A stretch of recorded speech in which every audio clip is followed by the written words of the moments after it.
Our text, as we continue our study in the book of 2 Corinthians and move into the last two chapters of it in chapter 12, our text talks about a guy who saw heaven. Not dreamed, but saw heaven. Actually saw it. Did you hear the story about a man who died and went to heaven, and St. Peter asked him, "Why should I let you into heaven?" And the guy said, "Well, I always tried to help other people. I did that all my life." And Peter said, "Well, can you give me an example?"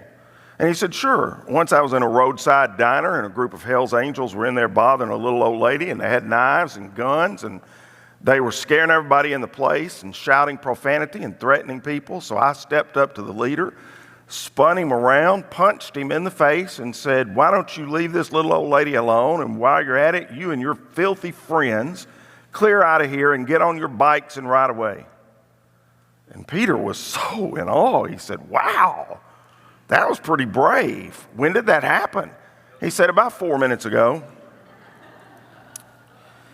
There are a lot of jokes about heaven, but most of them are certainly not based on reality, and they can be misleading. For instance, there's nothing in the Bible that says St. Peter is going to be there to meet the public at the pearly gates and admit them into heaven. Peter can't get you into heaven. Only Jesus can.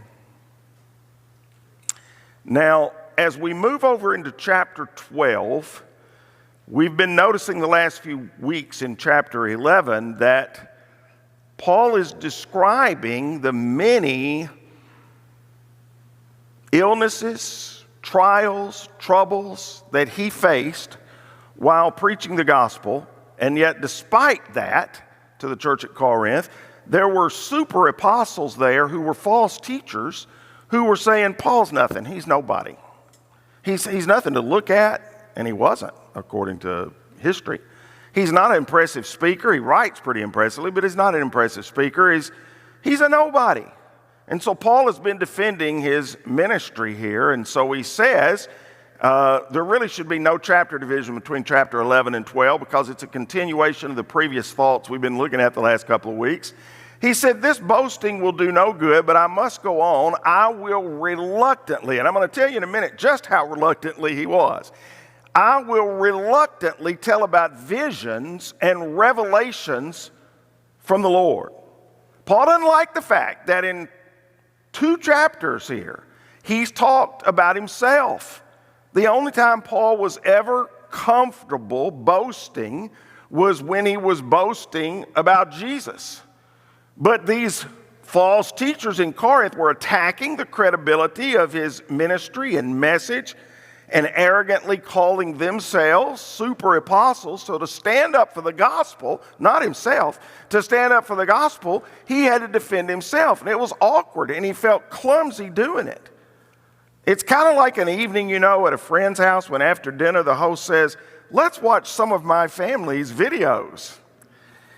No! Please don't subject me to home videos. That's how you ruin a wonderful visit. And that was the reason Paul was reluctant to boast about his own ministry.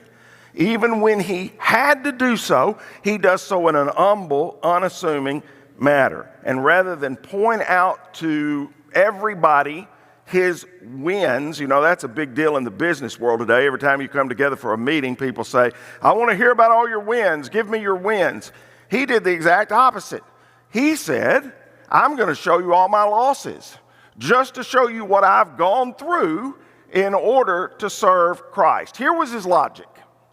If he wasn't sincere, why would he even remotely endure the things he described in chapter 11? Being stoned and left for dead, beaten nearly to death multiple times, shipwrecked multiple times, illnesses, all the burden of the churches, and then he kind of wound it all up by saying, "All the Jews hate me and the Gentiles hate me." Well, guess what? That's everybody. Everybody who's not a Jew is a Gentile. And if he wasn't sincere, why would he do that? And if he wasn't successful, why were his enemies trying so hard to stop him? You see, for Paul, it was his scars and his losses that proved his sincerity. Now, though, in chapter 12, even a mention of his hardships seem a little out of place even for Paul, because in light of Jesus' sufferings, his sufferings seem a bit trivial. So instead of speaking any more about all of his issues, Paul's going to change the subject. He's going to change from collisions that he's been through to visions that God had blessed him to see.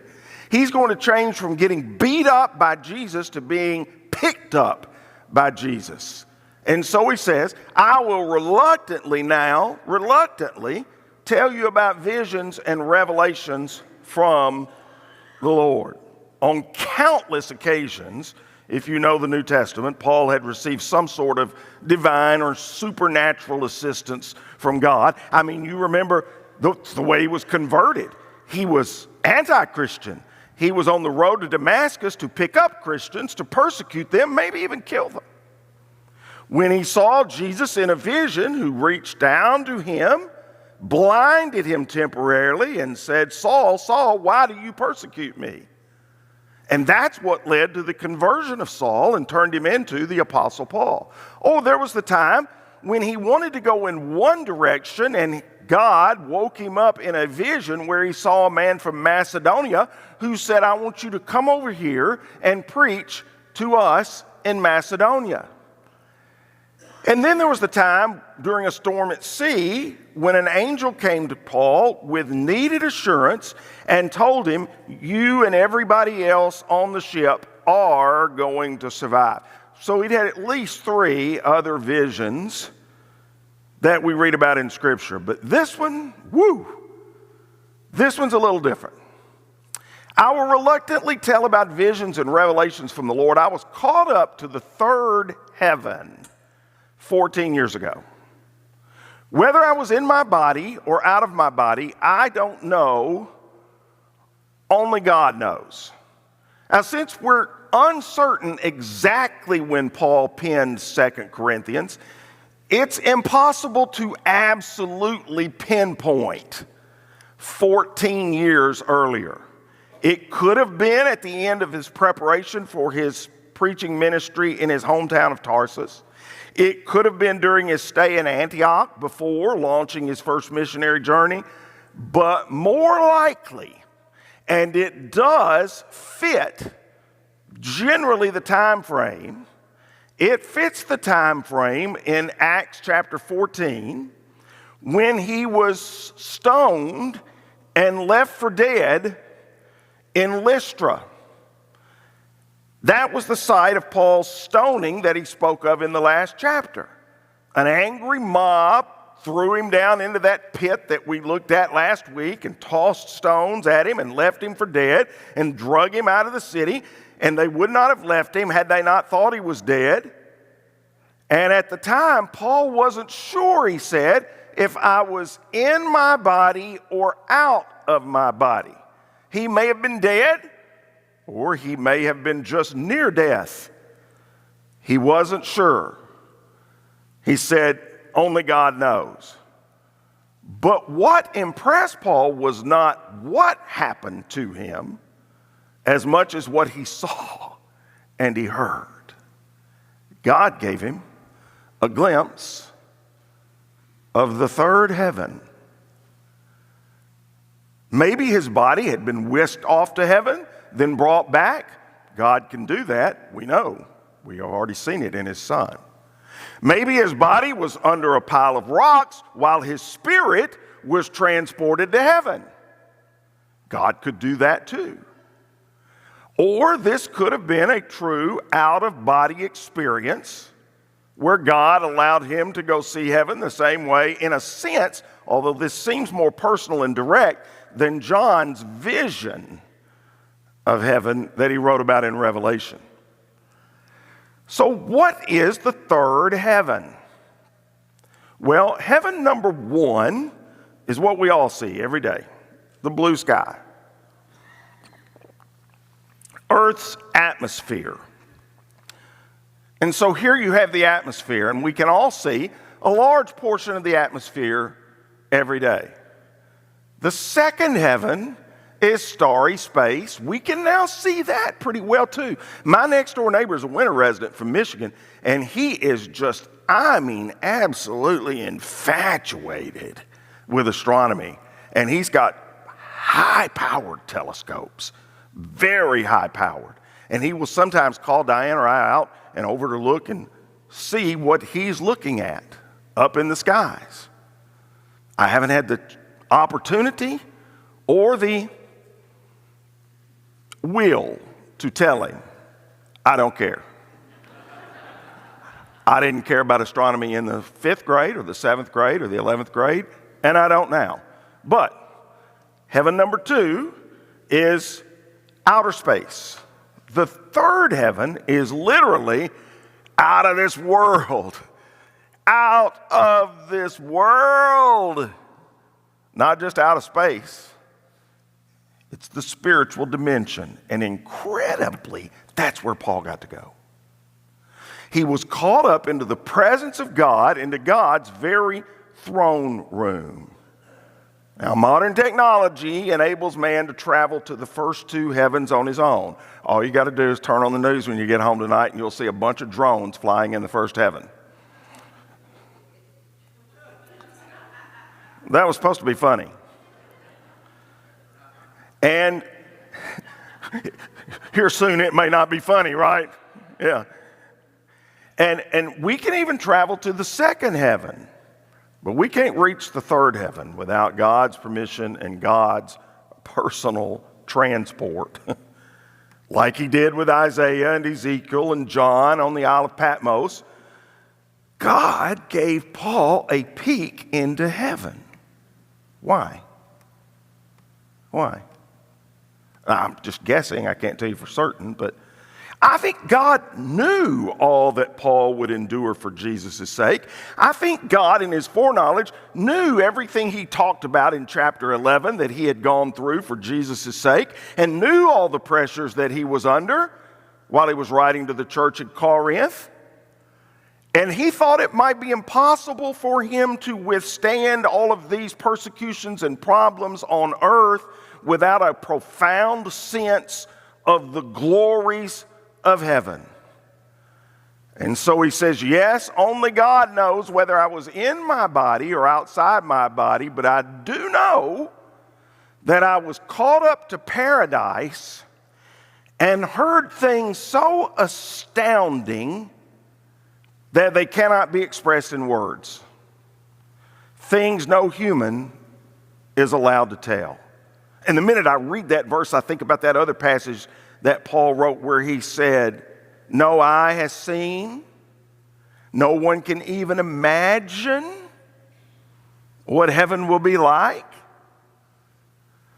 I love the term Paul uses to describe God's throne room. I was caught up to paradise. Paradise is a Persian word which refers to a walled garden.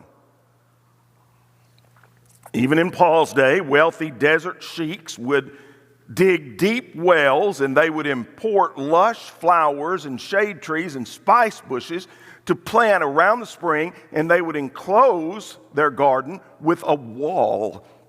And it was a private oasis. You might think in terms of sort of a secondary Garden of Eden. And this is the picture that the Bible provides us of heaven.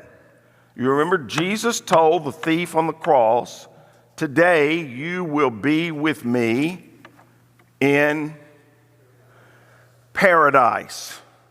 Paul said, I was called up to the 3rd heaven and I was allowed to see paradise, which was so astounding it cannot be expressed in words. Now I want you to listen to me very carefully. Forget about any ideas about the way the world describes heaven. Forget about sterile white hospital corridors or a barge of fluffy clouds floating in thin air. That's not heaven. Heaven is a garden, a paradise. Some believe it will be recreated Garden of Eden, except permanent and without sin forever. Heaven is a garden, a paradise, full of rich greenery and thick shade and cool streams and delicious fruit, and a river that runs down the middle of the city with the tree of life growing on either side of it, as the book of Revelation describes. I think about the picture in Revelation, and I think about what Paul is saying here, and I think about somewhere like in Tahiti or in Hawaii. Tahiti, Hawaii, the Caribbean combined can't touch heaven. Now, Paul had heard mysteries explained by God himself. He had literally been to heaven, he says, as he's writing this letter. But watch this. He said, this happened to me 14 years ago. 14 years ago? And you've never shared that? You've never written about it in any of your letters? You've never talked about it in any way? And that may be the real miracle, Paul's restraint and reluctance to talk about this. Most preachers would have jumped on the talk show circuit the next day to speak about their experience, or they would have published a book or a series of books about it, and all of a sudden you would see paradise.org pop up all over the place. At a bare minimum, they would have mentioned it in their fundraising letters, you can be sure of that. Yet what Paul saw and heard in God's throne in paradise was too sacred, too holy, to be reduced into earthly terms. And that, by the way, is what makes me so suspicious of preachers today or prophets today or anybody today who lay claim to supernatural experiences, because they can't wait to tell you about it. In fact, the purpose is telling you about it. The point is telling you about it. If Paul, the great wordsmith, the man God chose to pen over half of the New Testament, stayed silent for 14 years, if he felt his feeble expressions couldn't do heaven justice, there's no way really to describe it, he said, who are they to flaunt whatever they think they have seen or had revealed? You see, when you really do see God in His glory, you're speechless. You're reluctant. You're unable for 14 years to even say a word about it. And when you did, it was only in the context of trying to prove His ministry against these false teachers. It reminds me of Isaiah's description, frankly, in Isaiah chapter 6. That when people saw the throne of Christ, all they could do was fall flat on their face with their head literally hugging the ground, saying, "Woe is me, I am not worthy." Few of us, if any of us, I should say, have received a vision like Paul. But the Bible does give us bits and pieces of what heaven is like, its color, its brilliance. There's the throne, there's the praise, there's the songs, there's the Lamb, there's the when we all get to heaven. What a day that will be. Trust me, nobody will be disappointed with heaven. And so he says, that experience is worth boasting about, but I'm not going to do it. I will boast only about my weaknesses. Because of his humility, he was far more at ease discussing his low points where he cried out to God rather than his high points when God spoke to him. If I wanted to boast, he said in verse 6, I would be no fool in doing so because I'd just be telling the truth, but I won't do it because I don't want anyone to give me credit beyond what they can see in my life or hear in my message, even though I have received such wonderful revelations from God. In other words, rather than try to impress people with what he had done, which was a lot, or where he had been, he'd been to heaven. He was content to be who God made him to be. And he spoke of that experience, that heavenly experience here, because it was true, not to inflate his own personal reputation. And yet God knew Paul's tendency. In fact, he knows all of us are prone to pride, especially someone with Paul's privileges. So put yourself in Paul's shoes for a minute. You work a miracle.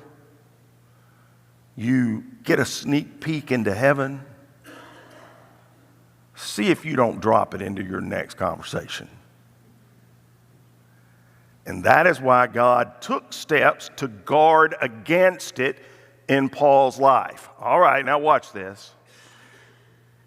I won't do it because I don't want anyone to give me credit beyond what they can see in my life or hear in my message, even though I have received such wonderful revelations from God. So to keep me from becoming proud, he tells us exactly why.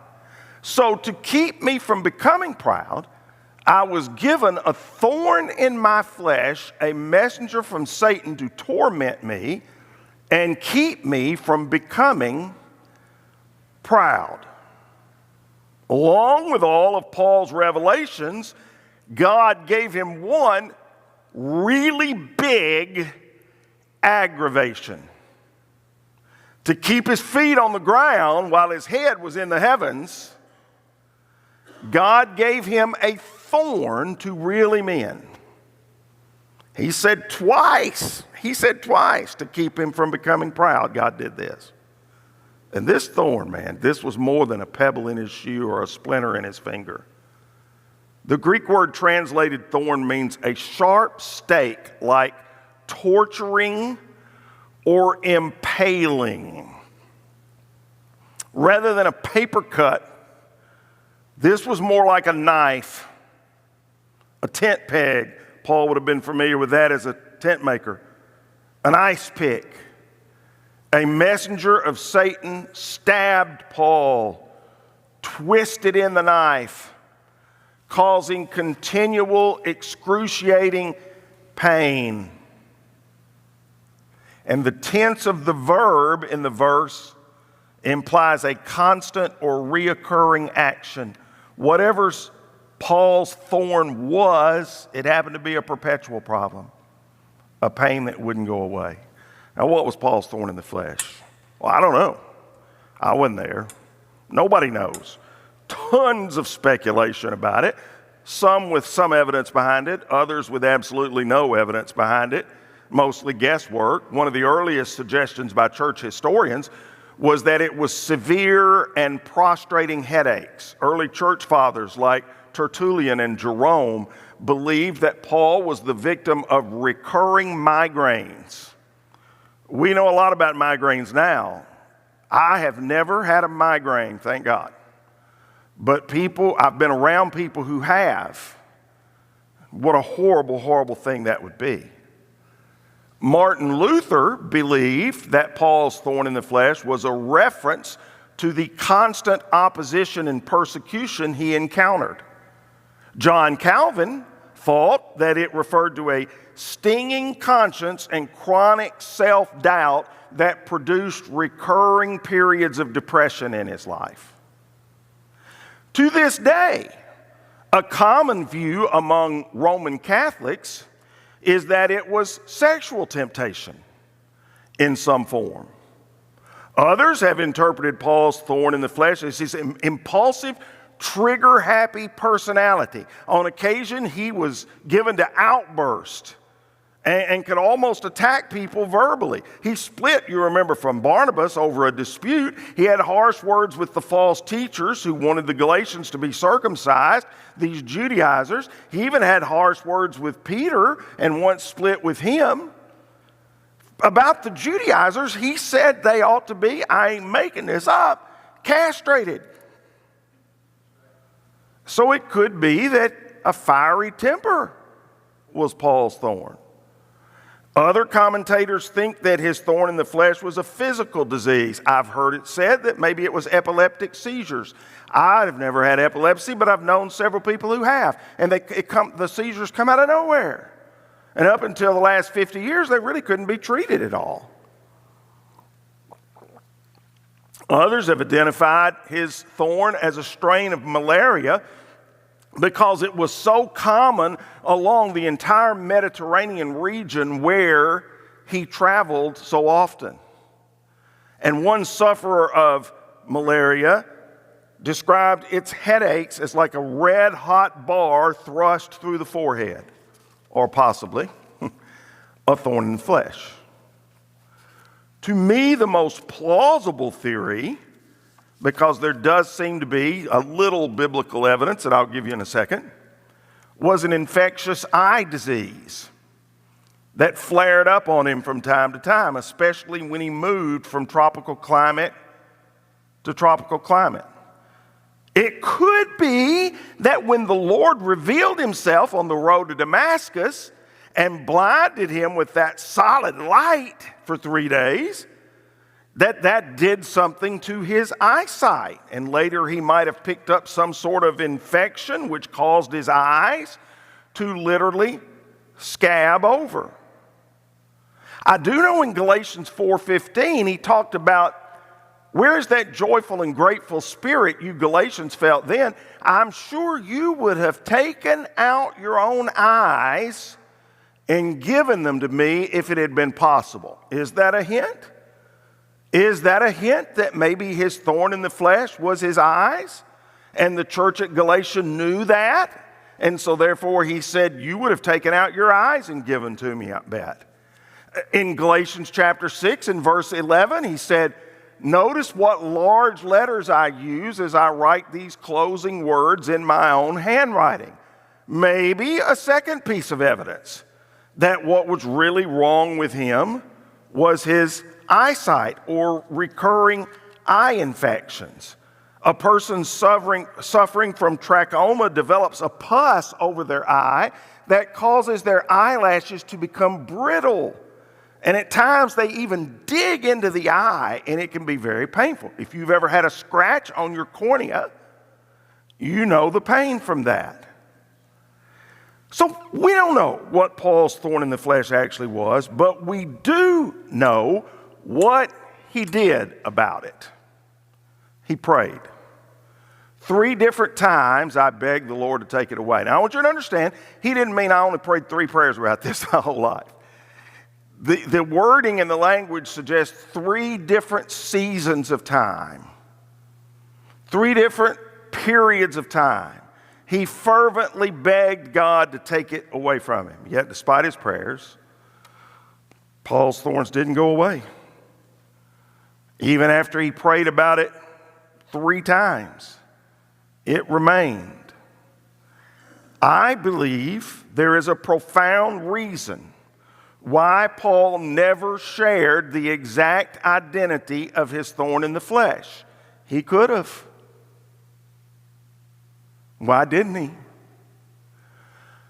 I think God told him to leave the blank empty so we can fill it in with our own particular thorn in the flesh. All the possibilities that I just mentioned stress the idea that any or all of them could qualify as a thorn. In fact, I'd be willing to bet that every possibility I just mentioned, somebody in this room tonight has experienced, along with many others. So perhaps we don't know exactly because by not answering the question, God is coaxing us into asking an even more important question. What is my thorn?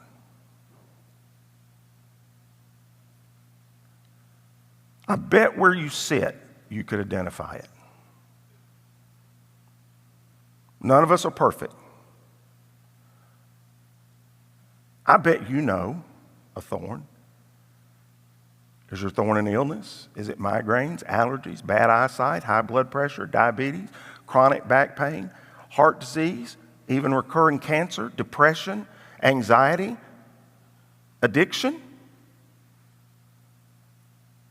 Maybe your thorn is a personality trait. You're either too timid or you're too impulsive.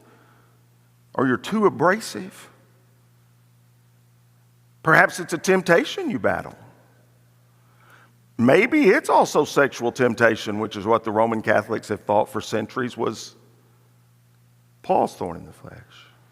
Maybe your thorn is a lack of confidence or too much confidence, that of an overinflated ego. Maybe your thorn in the flesh is a difficult relationship, a husband, a wife, or an ex-husband, or an ex-wife, or a mother-in-law, or a father-in-law, or a spouse, or a child, or a boss, or a neighbor. In his paraphrase of this passage, Eugene Peterson in The Message offers an interesting phrasing like he often does. Oops, I was already there. Each time God said to Paul when he prayed for the thorn to be taken away, "My grace is all you need. My power works best in weakness, so I am glad to boast about my weaknesses so that the power of Christ can work in me." Peterson wrote, "At first, I didn't think of it as a gift and begged God to remove it. 3 times I did that, and then God told me, 'My grace is enough, it's all you need. My strength comes into its own in your weakness.' And once I heard that, I was glad to let it happen. I quit focusing on the handicapped and began appreciating the gift. It was a case of Christ's strength moving in on my weakness." I just love those words. At first, I didn't think of it as a gift. Well, who would? Who would? A thorn is painful. It's an unwanted hassle. God, please take your tweezers and pull it out for good. But over time, its purpose became apparent. It's seen as a gift. Imagine a thorn gift. And Paul learned to embrace it. And he said, "Once I heard that, I was glad to let it happen." Look, I personally know some people like that. And it's one of the most awe-inspiring things you'll ever see. I've actually stood by the bed of persons who were dying who felt that way. I quit focusing on the handicap and began appreciating the gift. His thorn was still a thorn. I doubt Paul ever enjoyed the pain that it caused, but he accepted it as a gift. When he saw how it was accomplishing God's purposes that he mentioned twice to keep him from becoming proud or conceited, when he saw that it kept him on his knees and the power of Christ rested in him, it released Christ's strength into his weakness. He began to view it as a gift. Here's a counterintuitive thought for you, one that goes against the grain. When you thank God for the thorn, His grace begins to work wonders. That's the only way I can interpret this passage. That is the only way I can interpret this passage. So let me close by telling you a short story entitled "The Happiness of Heaven," written by F.R.J. Boudreaux in 1871. It's a story about a kind-hearted king who is hunting in the forest when he discovers a blind, poor orphan boy living there. And the king takes the blind orphan to his palace and adopts him as his own son. And the king gives to this adopted blind son the finest education, the finest life money can buy. And the blind son is so appreciative. He loves his adopted father dearly, and he's grateful, so grateful for everything he's done for him. When the son turns 20, Suddenly there are new medical technologies available, and a surgeon says, I think I can try treating him with an experimental surgery that might give him his eyesight. For the first time in his life, this once starving orphan realizes how blessed he has been with fine food and fragrant gardens and great education and lovely music and the love of a father. And the surgery works. He opens his eyes and he can see. But he doesn't want to see all of that stuff that he's been blessed with. He only wants to see the face of his Father, the one who saved him, the one who adopted him, the one who loved him, the one who provided for him. I think we'll do the same thing in heaven. We were all sinners, poor, blind, wretched orphans. And the King of Kings adopted us into his family. And when we arrive in heaven and our faith finally turns to sight and we are able, like Paul, to see the third heaven, I really don't think at first we will focus on all the streets of gold and the river of life and all those beauties in that ultimate garden. We'll want to look into the face of the Father who made it possible, and the Son who sacrificed to make sure it happened, and the Spirit who indwelled us. And that will truly be the third heaven.